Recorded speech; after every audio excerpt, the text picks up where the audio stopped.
सर्वेभ्यः नमो नमः। अद्य वयं संस्कृतस्य अध्ययनं कुर्मः। अद्य कक्षा षष्ठी सप्तमी तथा च अष्टम्याः पाठ्यक्रमे प्रथमः पाठः अस्ति वर्णमाला। अद्य वयं तदेव पठामः।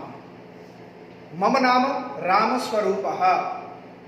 परिचयः, जब हम किसी को परिचय देते हैं तो सबसे पहले अपना परिचय देते समय मम नाम रामस्वरूपः, पूछते समय भवतः नाम किम, यदि कोई लड़का है, और कोई लड़की हो तो भवत्याः नाम किम।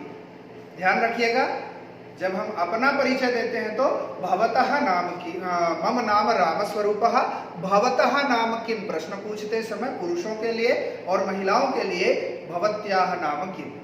इस विषय को हम विस्तार से आगे के वीडियो में देखेंगे, लेकिन सर्वप्रथम हम वर्णमाला के अंतर्गत वर्णमाला का विस्तार, वर्णमाला का प्रादुर्भाव, वर्णमाला का स्वरूप कैसा होता है, हम इसे समझेंगे। तर्हि चलामः। वर्णमाला, वर्णमाला के रचनाकार का परिचय। वर्णमाला यह रचनाकारः कः, तो वर्णमाला का सबसे पहले रचनाकार कौन है, हम उसके बारे में परिचय प्राप्त करेंगे।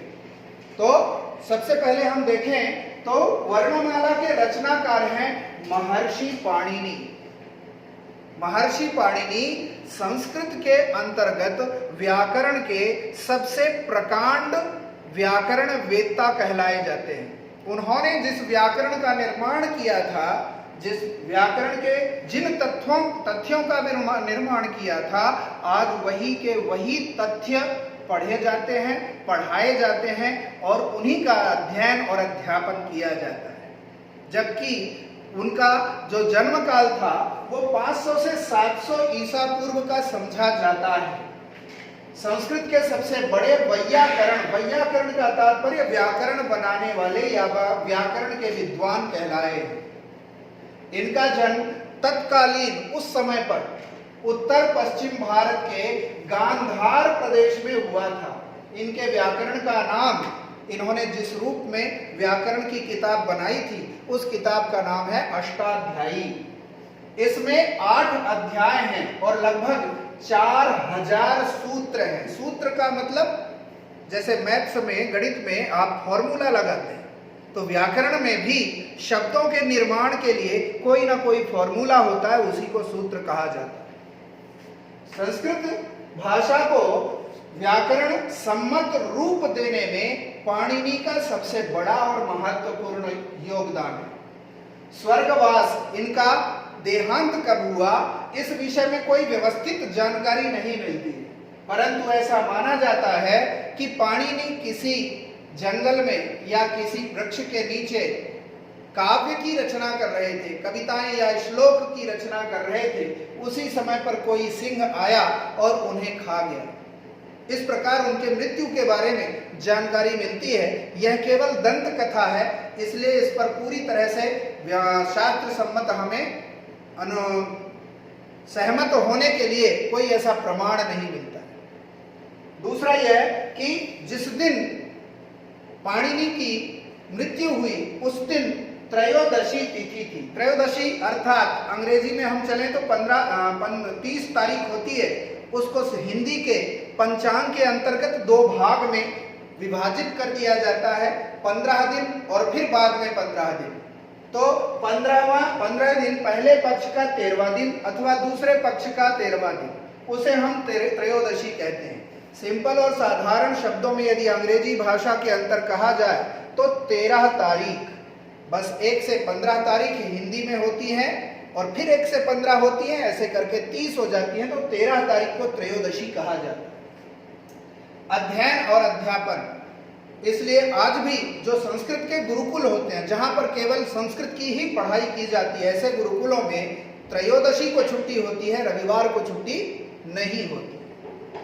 आगे चलें तो पाणिनि के बारे में एक छोटी सी जानकारी प्राप्त होती है कि पाणिनि जब छोटे थे और बाल्यकाल में थे तब वे मंद बुद्धि थे, उनकी बुद्धि कमजोर थी और उस अवस्था में वे जब गुरुकुल पढ़ने के लिए गए तो उनके पिता ने उन्हें बताया कि गुरु की सेवा ही सबसे बड़ी पूजा है, इसलिए तुम उनकी सेवा करना और उनकी सेवा से ही तुम्हें ज्ञान प्राप्त होगा।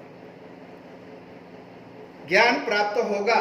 और इसी बात को ध्यान में रखकर वह गया और गुरु की सेवा में लग गया, पढ़ाई से दूर हो गया। गुरु ने जब देखा कि उनका एक शिष्य केवल उन्हीं की सेवा में जुटा हुआ है, वह ऐसे में तो अपना भविष्य खराब कर लेगा, इसलिए उन्होंने बड़े क्रोधित होकर उसे आश्रम से निकाल दिया। आश्रम से निकालने के बाद वह दुखी होकर घर की ओर जा रहा था, पर विचार मन में यही चल रहे थे कि घर जाकर क्या बताएगा। तदर्थ वह एक बड़ी सी शिला में बैठ गया और बैठने के पश्चात वह अपने हाथों को देखता रहा।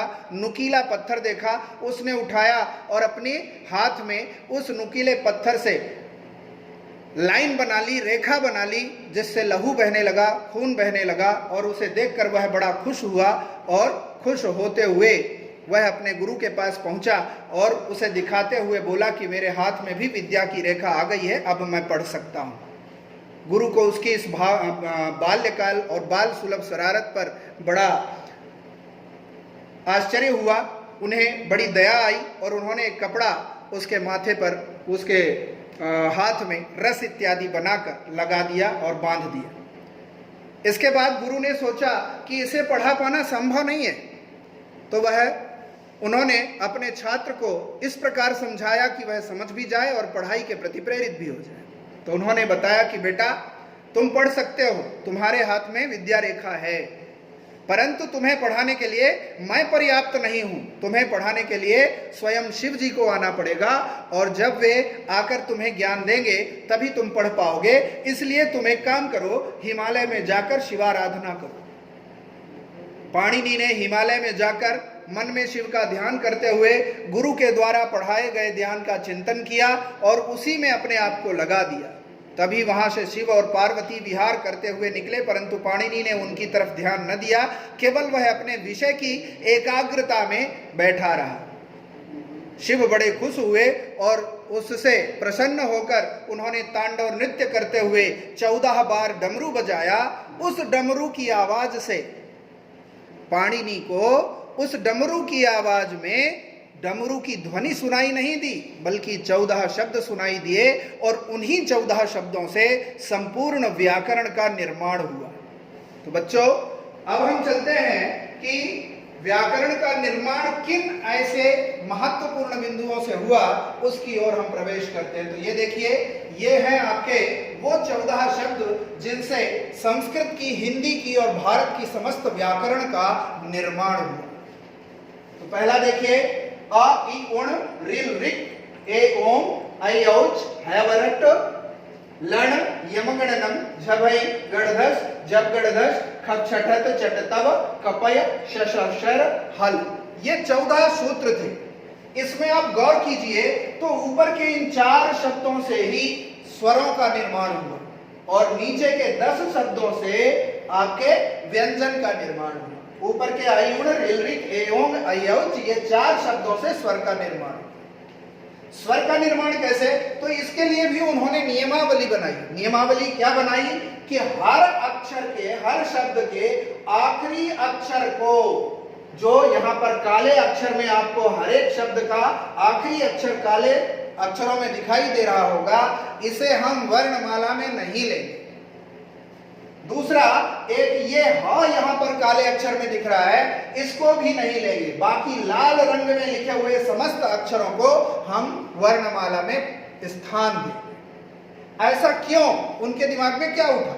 ऐसा इसलिए कि वर्णानाम, अंतिम वर्णानाम स्वरूपः केवलम प्रत्याहार सिद्धि, केवल प्रत्याहार की सिद्धि के लिए इन अक्षरों को लिया जाएगा, वर्णमाला में इन्हें स्थान नहीं दिया जाएगा। उसका दूसरा कारण भी है, ये अक्षर कहीं ना कहीं पुनरावृत्ति में आ रहे हैं, रिपीट हो रहे हैं, इसलिए रिपीट हुए अक्षर को उन्होंने छोड़ दिया।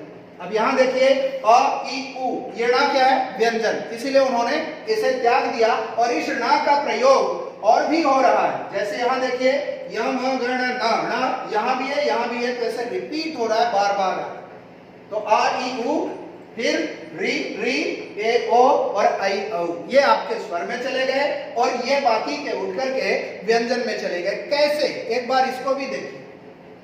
तो जैसे आ बोला तो अ के साथ में ये बड़ा आ अपने आप आएगा। उस बड़े आ की श्रेणी अलग से नहीं बोलनी है, उसे जब हम वर्णमाला लिखेंगे पूरा उसे साकार रूप देंगे तब हम अपने आप इनके बड़े अक्षरों को समाहित कर लेंगे। तो अ के साथ में बड़ा अक्षर आ गया, ई के साथ में बड़ा ई आ गया, उ के साथ में बड़ा उ आ गया, अब आगे री के साथ में बड़ा री आ गया। अब ये भी ध्यान देने योग्य, हिंदी में बड़ा री नहीं होता है पर संस्कृत में बड़ा री पाया जाता है। लिरी, लिरी जो होता है वो हिंदी भाषा के अंतर्गत होता ही नहीं है, लेकिन इसका संस्कृत में बहुत महत्वपूर्ण स्थान है। वैदिक मंत्रों में इसको हम स्वर में गिनते हैं। फिर इसी प्रकार ए और औ, तो ए के साथ में आई ओ औ, ये दोनों अक्षर ले लिए जाएंगे। अब आगे हम इसका सही क्रम इनके पूरे रूपों को देखें तो आ ई उ री री री ए आई ओ औ, ये आपके मूल स्वर कहलाएंगे। इनके उच्चारण में अंतर क्या है, इसमें कम समय लगता है और इसमें ज्यादा समय लगता है। अर्थात बड़े अक्षरों में ज्यादा समय लगाया जाएगा, छोटे अक्षरों में कम समय लगेगा। अब यहाँ दो अक्षर और हैं, अम और अहा। एक्चुअल में वास्तव में ये दोनों अक्षर स्वर नहीं है, व्यंजन है। इसका उच्चारण होता है म, इसका उच्चारण होता है ह। माँ और हा दोनों व्यंजन होते हैं, लेकिन अयोगवाह बनने से इनके आकार में इसे हम कहते हैं अनुस्वार, इसे हम कहते हैं विसर्ग। इसलिए इन दोनों अक्षरों को स्वर वर्णों के न होते हुए भी हम स्वर वर्णों के साथ लेकर चलते हैं। इस प्रकार यह हमारे स्वर वर्ण पूर्ण होते हैं। चलिए अब हम देखते हैं व्यंजन की ओर। व्यंजन में हाइवरट से लेकर के और हल तक के जितने अक्षर थे, इन सभी अक्षरों को हमने व्यंजन में रखा है, अर्थात पाणिनि जी ने व्यंजन में रखा है। कैसे, तो हा या व रा और ला। तो इसमें से हा ब्लैक है, काले अक्षर में है, टा है और ना है। इन तीन अक्षरों को निकाल दीजिए तो क्या बचा, या व रा ला। ये चारों अक्षरों को हम वर्णमाला में जाकर क्या कहते हैं, तो यणो अंतस्थाः। यण ही अंतस्थ वर्ण होते हैं, इन्हें हिंदी में अंतस्थ व्यंजन कहा जाता है। फिर दूसरे नंबर पर आइए, अंग इया न न म। तो ये पांचों अक्षर जो हैं ये वर्गीय व्यंजन के पंचमाक्षर है। का खा गा घा अंग, चा छा जा झा य, टा ठा डा ढा ण, ता था दा धा न, पा फा बा भा म। तो ये पांचों अक्षर केवल वर्गीय व्यंजन के पंचमाक्षर में गिने जाते हैं। झा भा, यहाँ को छोड़ दीजिए, श को छोड़ दीजिए, झा भा घ ढ द। तो ये चारों अक्षर जो हैं ये आपके क्या कहलाएंगे, वर्गीय व्यंजन के चतुर्थाक्षर अर्थात चौथे अक्षर। ज ब ग ढ द, ये अक्षर आपके वर्गीय व्यंजन के तृतीय अक्षर के रूप में गिने जाएंगे। यहाँ पर चलिए ख फ छ ढ थ, और ये जो पांच अक्षर हैं, इन पांच अक्षरों का जो रूप है वह क्या कहलाएगा, वर्गीय व्यंजन का द्वितीय अक्षर, दूसरा अक्षर। अब यहाँ नीचे चलिए च ट त क प, ये पांचों अक्षर आपके वर्गीय व्यंजन के प्रथमाक्षर के रूप में गिने जाएंगे। ऊपर चलिए तो श, स, श और ह, ये चार अक्षर हैं। इन चारों अक्षरों को ऊष्म व्यंजन कहा जाता है। इन्हें हम प्रत्याहार में शल भी कहते हैं। शल कैसे कहते हैं, तो देखिए श पहले लीजिए और ला ये लीजिए। इन दोनों अक्षरों के बीच में आने वाले समस्त अक्षर या वर्ण आपके क्या कहलाएंगे, ऊष्म वर्ण कहलाएंगे, अर्थात शल कहलाएंगे। तो इन्हें संस्कृत की भाषा में शल व्यंजन भी कहते हैं, हिंदी की भाषा में ऊष्म व्यंजन कहते हैं। ठीक है, तो ये हमारा केवल हमने उस विषय पर नजर डाली जो पाणिनि जी ने 14 वर्णों से जोड़ करके वर्णमाला को निर्माण किया, जन्म दिया। अब देखिए वर्गीय व्यंजन का रूप कैसा होता है, तो प्रथमाक्षर, द्वितीयाक्षर, तृतीयाक्षर, चतुर्थाक्षर और पंचमाक्षर। का ख ग घ अंग, अब इसमें अंग पंचमाक्षर होगा, इया पंचमाक्षर होगा, ण पंचमाक्षर होगा, न म ये पंचमाक्षर कहलाएंगे। ऐसे ही घ झ ढ ध और भ ये चतुर्थाक्षर कहलाएंगे। ग ज ल ध द और ब ये आपके तृतीय अक्षर कहलाएंगे। ख छ ठ थ फ ये आपके द्वितीय अक्षर कहलाएंगे। का च टा ता प ये आपके प्रथमाक्षर कहलाएंगे। नीचे वाले जो वर्ण हैं इन्हें हम य र ल व। अभी हमने पहले भी पढ़ा था कि य र ल व ये आपके क्या कहलाएंगे, अंतस्थ वर्ण कहलाएंगे। फिर उसके बाद श श स ह ये आपके क्या कहलाएंगे, तो इससे पहले हमने पढ़ा था श स श ह ये आपके ऊष्म वर्ण कहलाएंगे। अब आगे देखें तो इनका व्यवस्थित क्रम कैसा हो। व्यवस्थित क्रम होगा, स्वर हम कैसे पूरे कहेंगे, तो अ कम समय, ज्यादा समय के लिए आ ई उ री री ए आए ओ औ अं आहा ये स्वर हो गए। क ख ग घ अंग, च छ ज झ ञ, ट ठ ड ढ न, त थ द ध न, प फ ब भ म, य र ल व, श श स ह। अब ये आप सोचते होंगे कि इसमें से भी कुछ अक्षर बचे हुए, बिल्कुल बचे। तो यहां देखिए संयुक्त अक्षर, संयुक्त अक्षर जो होते हैं वो अकेले नहीं बनते, ये वर्णमाला में शामिल किए जाते हैं, परंतु ये अकेले निर्माण इनका नहीं होता, दो दो वर्णों के सहयोग से ये पूरे होते हैं। तो जैसे का श अ ये तीनों वर्णों से मिलकर श बनता है, त र अ इन दोनों वर्णों से मिलकर त्र बनता है, ज ञ और अ इनसे मिलकर ञ बनता है, और श र अ इनसे मिलकर श्र बनता है।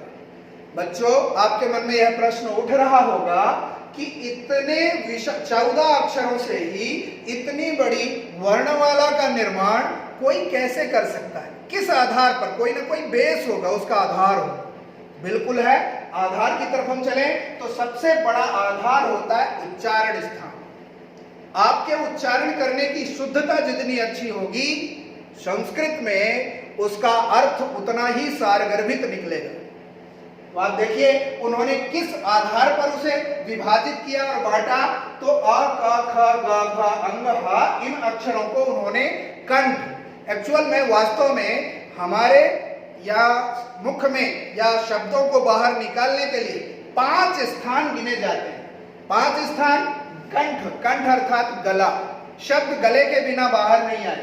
तालु जीभ, जीभ के बिना बाहर नहीं आई। मूर्धा जीभ के ऊपर का हिस्सा, शा शा शा हा ऐसे बोलिए तो ऊपर बगैर आपकी जीभ टकराए आपके शब्द अक्षर वर्ण बाहर नहीं आ सकते। दंत दांत, जब जीभ दांतों से चिपक जाती है और उससे शब्द निकलते हैं, ध्वनि निकलती है, तो उसे हम दंत कहते हैं। ओष्ठौ दोनों होठ, पा फा पा भा मा, होठ के बिना बाहर नहीं हो सकते।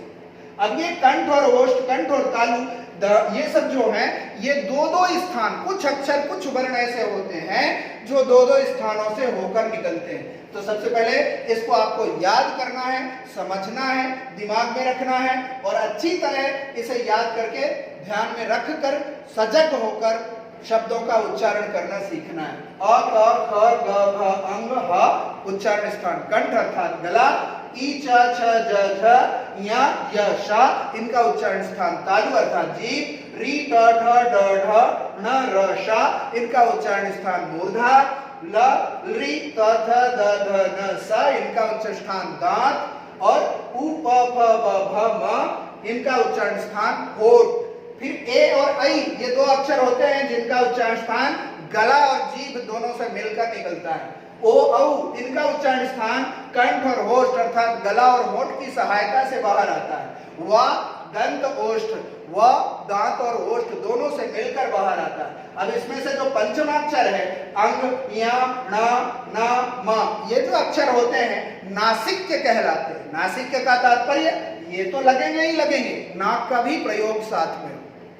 तो बच्चों इस वर्णमाला के स्वरूप को ऐसा आपको ध्यान में रखना है कि आपके मुख से गलत शब्द या फिर अशुद्ध शब्द मुख से बाहर ना आए। वो तभी संभव है जब शब्दों के उच्चारण में, वर्णों के उच्चारण के स्थान में कोई त्रुटि न हो।